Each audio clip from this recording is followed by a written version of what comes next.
I challenge you, yes, you, the person listening to this, to watch this podcast from start to end because it's all about the dangers of short form content.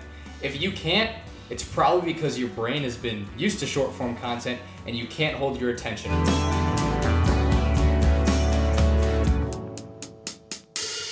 In today's episode of the Social Media Sobriety Podcast, real quick, I'm Tyler Mundo, joined alongside by my former daily co-host, Charles Lockman. Now we are a little bit more of my show, but I'm very excited to have you on a topic that we know all too well. So today is all about short form content and how it has probably been the driver for why social media has put us in such a bad spot today, why people can't pay attention, why people find themselves doom scrolling for 4 hours, and really why TikTok may have been the beginning of the end of social media. Charles, please introduce yourself and tell the audience a little about you and maybe a little bit about what this podcast used to be, but keep it brief.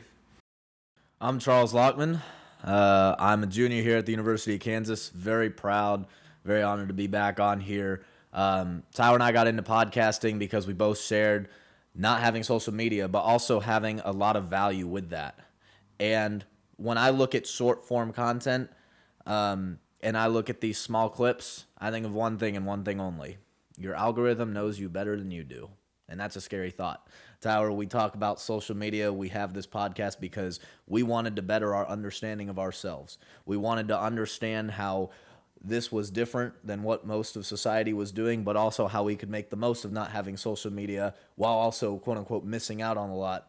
But are we really missing out on a lot when our algorithms are knowing us better than we are? And that's leading to things like reduced self-control and more impulsivity. So I'm excited to get into this with you today. Yeah, and Charles, real quick, tell the audience about your personal social media use. I obviously don't use it, but when did you start and when did you get off? So I got my first phone when I was in 6th grade. I was 12 years old, and that was the year 2016.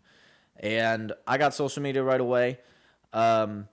Looking back on it, I wish I'd had more time with just a phone and not social media so that I could have understood the full reasoning behind why my parents got me a phone. But then again, when I was 12, I was happy to get on social media. I downloaded Instagram very fast. My parents allowed me to have one social media app. And I quickly became accustomed to all of the traditions and the entire culture on Instagram very fast. I never ended up getting another social media app. I started to realize in high school the dangers of it. I started to realize it wasn't for me. Not saying that it's not for everyone else, as we've discussed at length before, but just for me, it was something very time-consuming, something not really benefiting my life as I wanted it to. And so I eventually deleted it for the first time in my junior year of high school, went back and forth, downloaded it, deleted it, until the end of my senior year where I decided I didn't want to come to college having people know me from social media. I wanted people to meet me in person. So Instagram for 7-ish years and nothing now.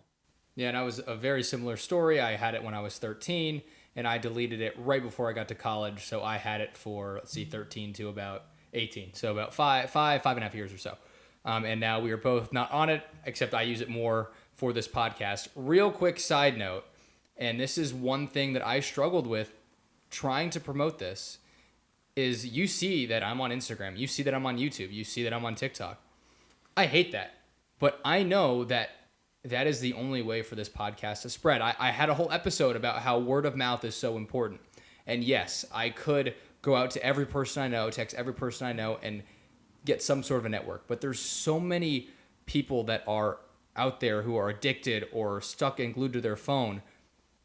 And the audience that's going to see that is going to be on those social media platforms. And I also hate the fact that I have to use these tactics that I'm going to talk about in this episode to keep people engaged, to keep people on my video, and to actually grab their attention. So between that, the big titles, the thumbnails, like I know what I'm doing, but the premise for it is to actually promote healthy social media use.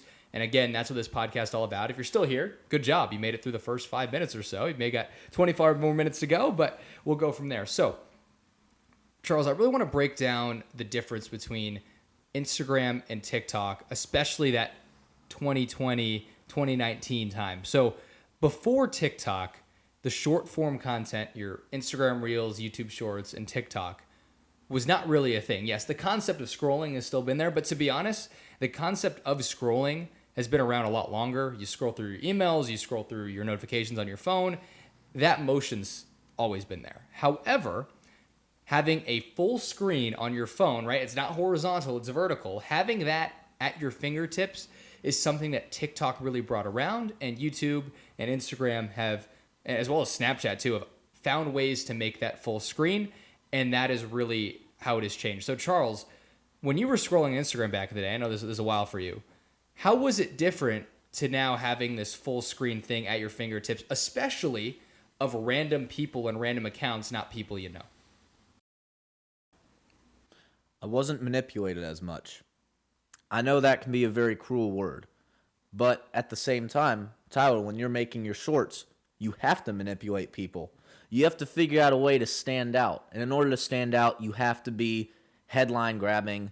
You've got to try to grab all that attention you can. And really, it's like bait. I know you and I have discussed that too, just being roommates. You know, it's all bait. And so I think that's the start of it, is there was less of that.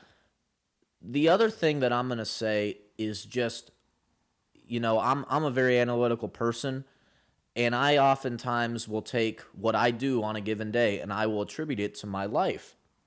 And there's a life lesson that I have that doesn't have to do with social media, but that does. Real life does not offer constant, very quick gratification. You're not just going to have quick, instant gratification with most things that you do in life. Most things that are healthy, at least.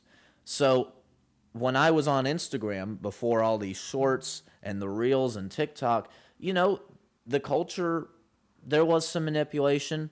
There was some instant gratification, but it wasn't constant. I could go on there and I could find things that really resonated with me. My biggest takeaway from when I had Instagram was I used to find all these quotes. I would tie them into my own life. That was a really good side, right? I used to find stuff on cars. I loved cars. I used to find stuff from the gym that would motivate me. So, you know, they had their pluses. But as soon as that switched, you get this instant gratification from these reels and these shorts. You get the music coming in that's giving a more emotional basis to it. And it just felt different. It felt like I was more engulfed in what I was seeing. And look, while that is the goal of these accounts, and I pride them on, you know, getting to me in a very good way, at the same time, where was I? I was off in a totally different world I didn't even know I was in.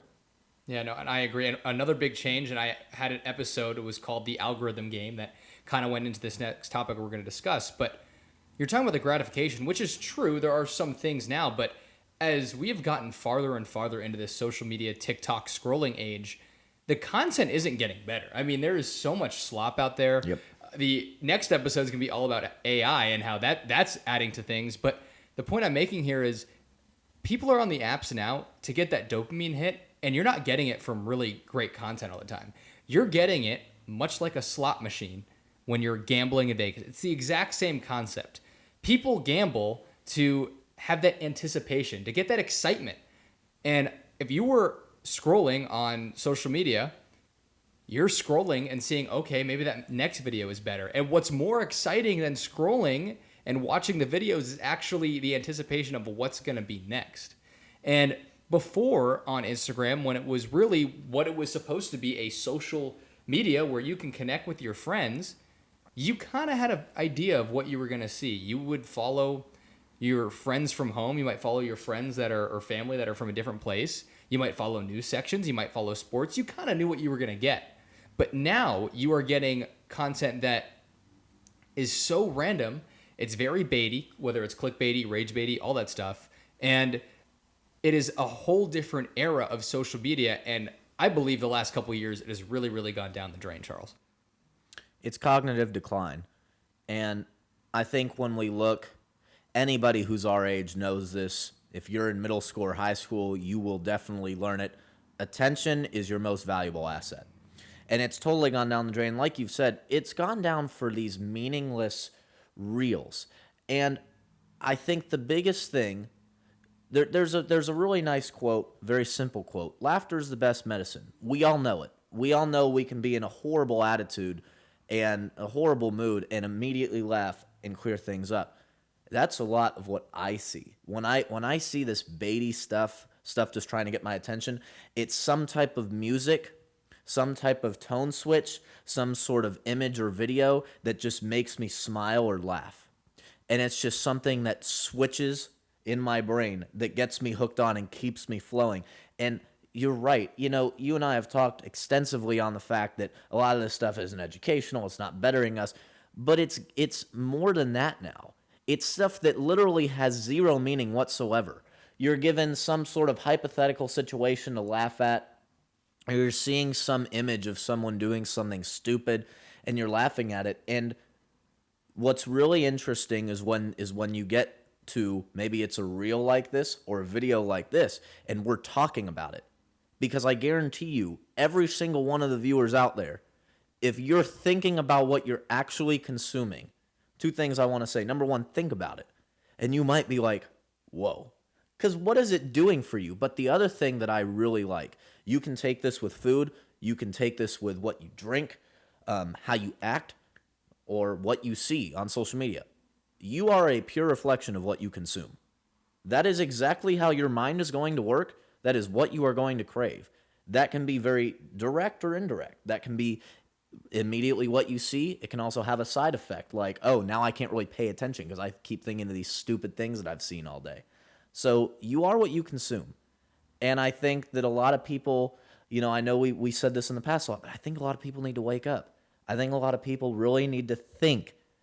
Thinking is the key thing about what you are consuming. How many times do you actually think when you're watching these videos? How many times are you just feeling yourself smile? All right, I'll bring this back to topic, Charles, but do you go to the gym? Are you a guy that goes to the gym? I do. Do you watch what you eat? I do. Right. So you're doing things that are helping your body. And that's something that most people can agree on is important.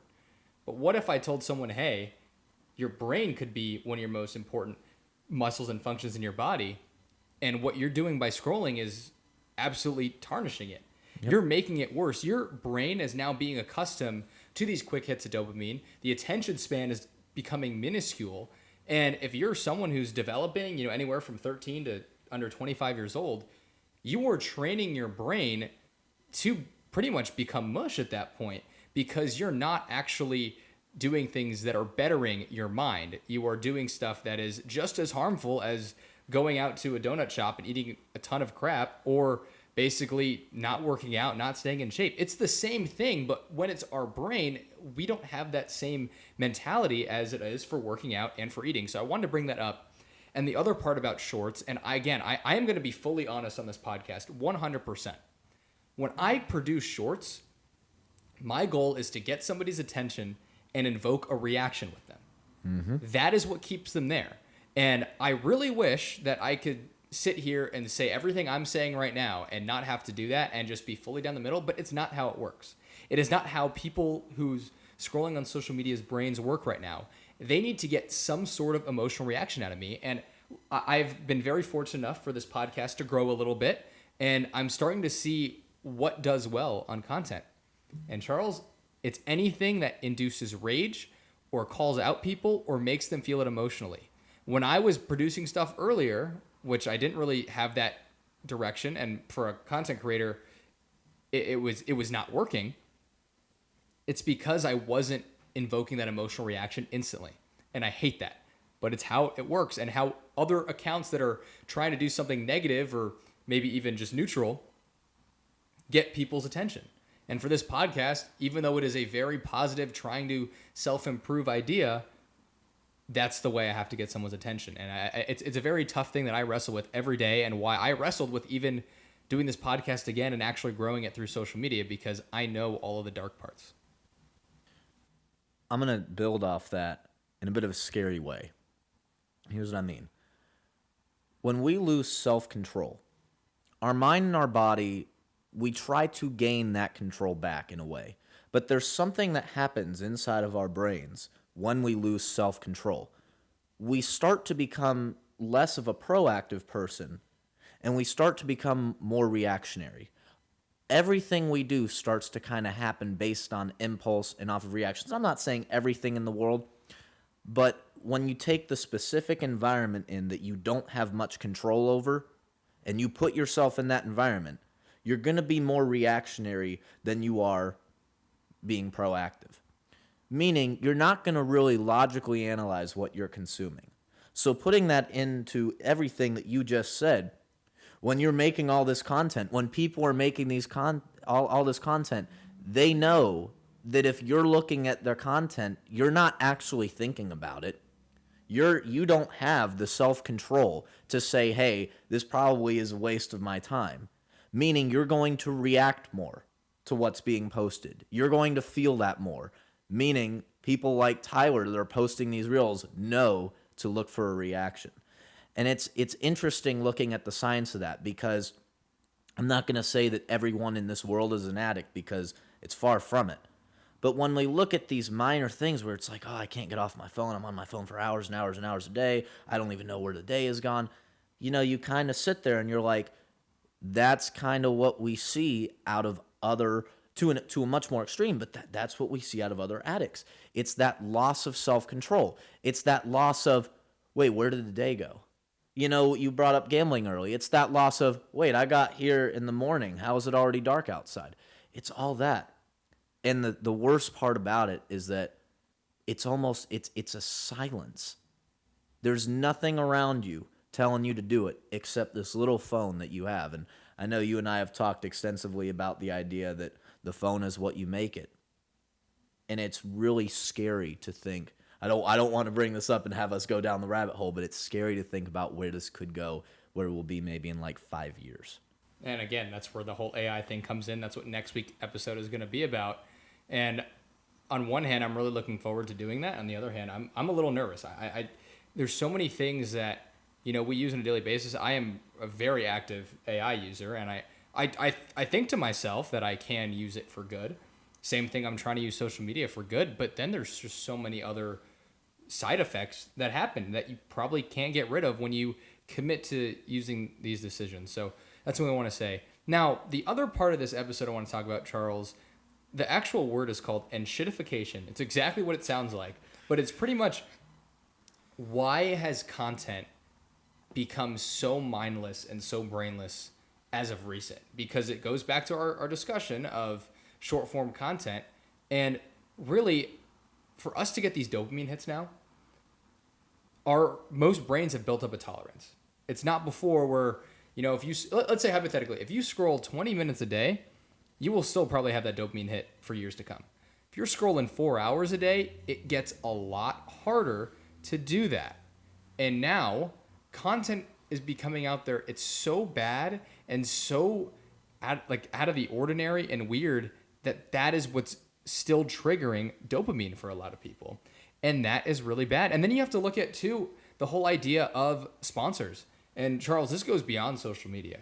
This is when you look up anything on Google now, it's not a lot of the best things or the stuff that you really want to see that are coming up. It's a lot of things that are sponsored that people have paid money for to get there. When you're scrolling through Instagram and YouTube and all that stuff, you see ads for a bunch of things, and that content is just getting worse. So I guess, Charles, one, have you just experienced this, and just because you're not on social media, but even just in your normal day-to-day use of technology, are you seeing like really poor and really bad sponsored content lately? I am. And I'll tell you exactly where. YouTube. You and I have talked about this too. I go on YouTube because I watch baseball highlights, I watch NFL highlights, and occasionally I'll see a little funny short. And then, 20 minutes later, I get off of it. And I'm not going to go and say that I doom scroll all the time. I'm not going to say that I'm on social media a ton, because YouTube is kind of social media, but I am at the same time. And I've witnessed it and I've consumed it. And then I kind of sit back and I'm like, bro, get off of this. And, it's definitely something that I know that I don't think about. And I know I've been saying that repetitively here, but I know that it's something that I'm not quite aware on. Yeah, and I think that's a good point, is you're bringing up thinking about. And you don't use it very often, so you can kind of just shut your brain off for 20 minutes and go. But when you are now shutting your brain off for 3 to 4 hours, the content can be horrible. Yet you're still looking for that gratification or that little hit of dopamine because you're scrolling, looking at the unknown. And even just the way that people talk to each other at a younger age now is a reflection of social media. Charles, I work with athletes right now who are anywhere from 8 to 17, and the development of these kids and the language they use and how they interact is ridiculous. And it is something that maybe it's a bias because I'm older now, and I'm sure we did dumb stuff when we were younger, Charles, but the way they talk and interact, it's not the same as what it used to be. And on top of that now, when we are in some sort of a board setting, and I want to shout out an episode we did earlier, it was called The Bored Man is a Dangerous Man, right?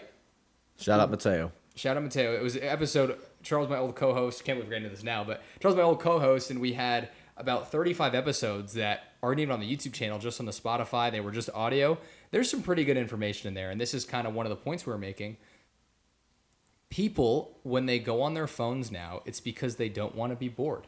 And when you are going through this horrible content, instead of actually sitting there and thinking about your thoughts and generating new ideas, the development of kids and their social skills is non-existent. And social media and short form content, really the premise of this whole episode, is the driver for that. And it's really hard to deal with. What would you have to say on that? I would say with the short form content, and I'm attempting not to repeat myself here because I want to give a new idea to what we've said. Tyler brought up that we did a lot of other episodes. All those episodes are posted on his channel. So for anyone that's looked or listened to any of those episodes, I have a question for you. When you have seen something that's slightly controversial, when you've seen something and you kind of get that feeling like, oh, there's probably not a whole lot of context that was given in this short, how many of you have actually looked that up compared to how many of you go spill that information out? I think that's another thing, is there's misinformation, but the misinformation is actually coming from us now because we are being baited by so much of this stuff. And again, that's the difference. Tyler brought up a great point. We go on our phone because we're bored. We need to understand how to be bored. And of course, the short form content has made that even more of a challenge to not go on the phone, right? But I think the other thing is think about how it changes your brain too. How short things are, how much context isn't there, how many gaps aren't filled up that we just go and run with because we saw something. And again, we're not thinking about it. And it just kind of happens like that, again, without that control. And there's so many things that this episode can branch off it to other things I've talked about. I talked about the war going on in Iran and Israel, and one of the biggest issues with anyone on either side, or even if you're neutral, is you are getting spoon-fed these 5 to 15 second clips of what's going on. And it's almost like imagine writing a summary of a 300-page book in one page. You know how much information you're going to miss, right? And then now imagine, right, that one page is just a short. So you could have, I would think if you were to understand the whole conflict going on right now there, you would need, a day's worth of research, and you're getting that in about 15 seconds. There's so many holes to fill, yet once we see those 15 seconds, we're making our opinions of that. So then the people who are getting maybe a different 15-second clip or who have processed a little more information, they seem crazy to you because you're only basing it off of that little piece of information, and it's not allowing us to have a conversation. So that is one part, and definitely another episode to check out, because I really think short-form content, and I'm maybe having this realization as we speak right now, short-form content is probably why I deleted social media. Because I was fine with it before. I actually enjoyed it. I liked seeing what my friends were doing. Yet, once TikTok hit, and I'll be honest, I made a lot of TikToks. I tried to be funny and go viral. Once I got over that little, theme or that little segment of my life, I looked back and I was like, wow, this is crazy. This is what we're doing. And again, there are ways to use it correctly, but I really think short form content is very, very hard to actually have a positive outlook. I'm not saying it's impossible. We'll go into that next. But Charles, what are your thoughts on kind of everything that was just said? I have one thought for that. Okay. And I know this is a whole other topic, but it is extremely relevant to all of this and everything we've said on this podcast. There may be some of you that are thinking this isn't a big deal. There may be some of you that are having the realization that Tyler just had. Why is that? Because society makes all of this acceptable.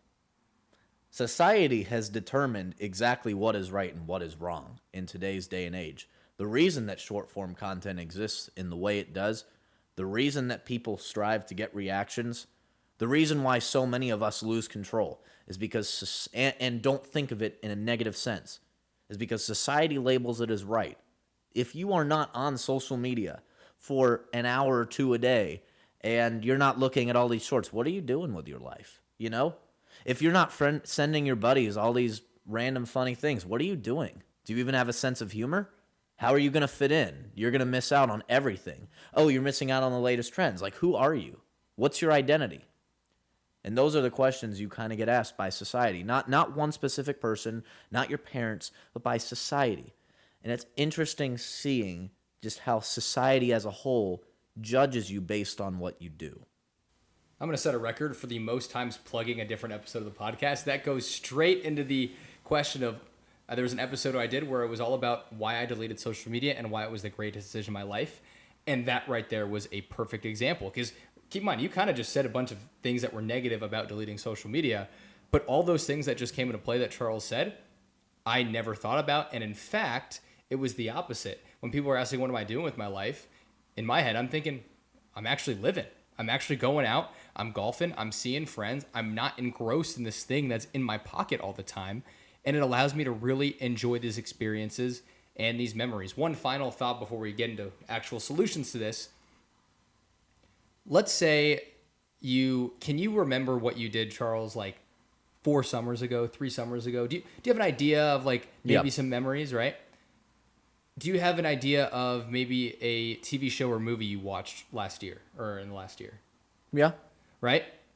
If you were to go scrolling, you probably couldn't tell you most of the information that you saw. Nope. I'll be honest. I haven't scrolled in a while in that case.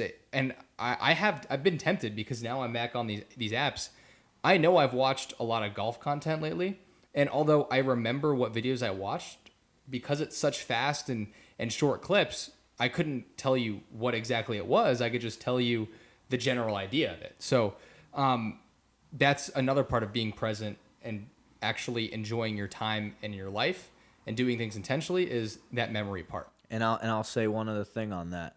Just kind of a little saying I try to tell myself all the time. Think about how quick we are to solve our problems when our dreams are about to die right in front of us. Now think about how quick we are to plug our phone in when it's about to die.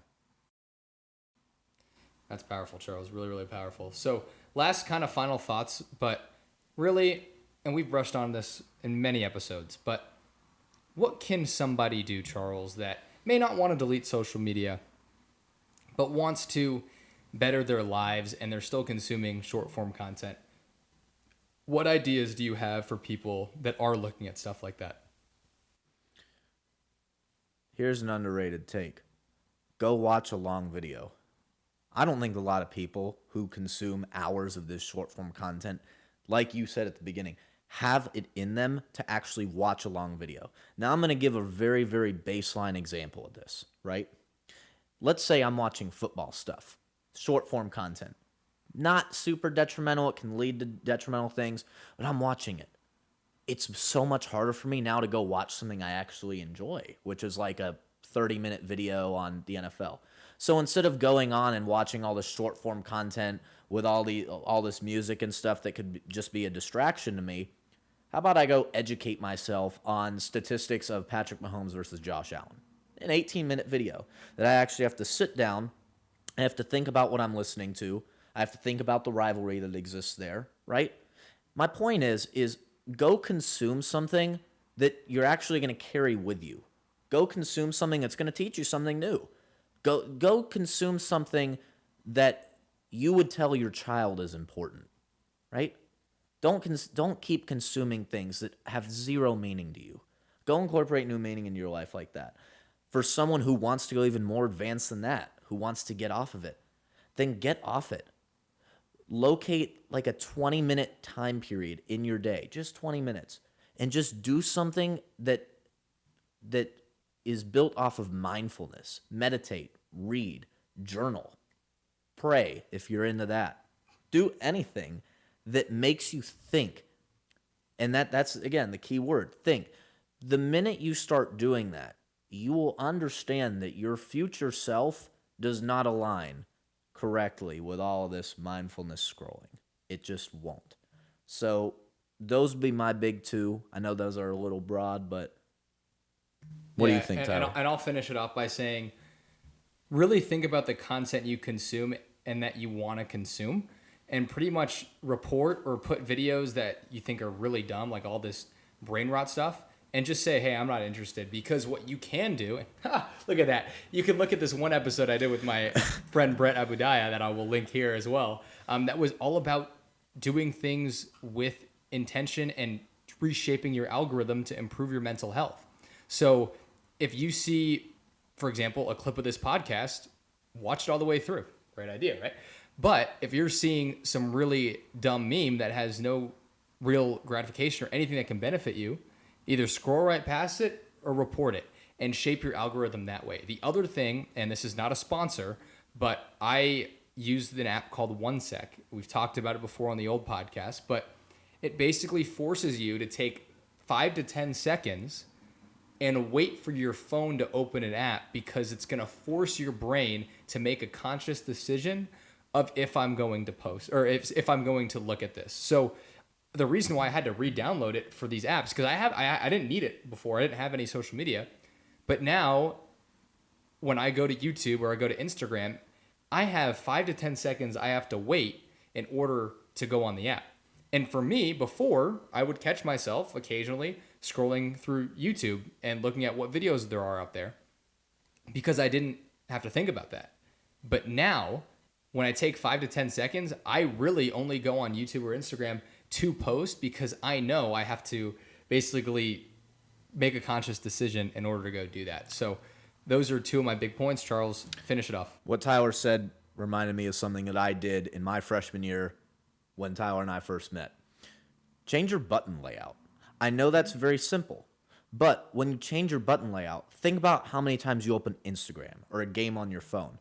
Think about how many times you're actually thinking of opening it. Think about how many times you're just scrolling and instinctively and going off impulse, you're just hitting that button and it's just opening, right? The minute you change your button layout, when I did that for the first time, I started opening Apple Music, which I never use. I use Spotify, which is not a sponsor. But, I would open Apple Music and I'm like, wait, Clash Royale isn't there, right? And I had to actually think, wait, I'm just trying to open Clash Royale because that's just what I do when I'm bored, right? I'm not actually thinking about it. So change your button layout. See what happens. You might realize that now you're actually thinking about what you're opening rather than just doing it off of basic, meaningless memory. And I would totally test that, because when I first deleted Instagram, this is all the way back in like 2021, there was probably a week straight where I was opening up, I don't know what app it was, like you mentioned, a week straight where I was opening up some random app and I go, oh my gosh, I did that without even thinking. So really, any final thoughts to sum everything up about this episode, Charles? And hey, shout out to every person who stuck around through this entire video. Very, very proud of you guys. Yeah, that's your first step to not watching all that short form content. What I will say for a final thought is what I shared at the very beginning. Your algorithm knows you better than you do. Think about that. Think about what would happen if you asked ChatGPT what it knew about you, right? Think about how scary that could be. But the other thing that I will say is think about how much control you've given to your phone. Think about how much control you've given to social media. Go take back that control. Go internalize everything that you're consuming and realize the true impact that it's having on you. All right. Well, thank you so much, Charles, for being here again. Run it back like old times. Yep. For you audience members, there's plenty of other podcasts of this variety that you could check out. I linked most of them throughout this video, but if you need, there will be a link at the end of this. And next week, tune in for more social media sobriety for an episode on AI. Just like you said, Charles. Thank you guys so much. And for all of you who listened or watched the podcast 2 years ago, I will do the ending. Goodbye, shalom, and sayonara.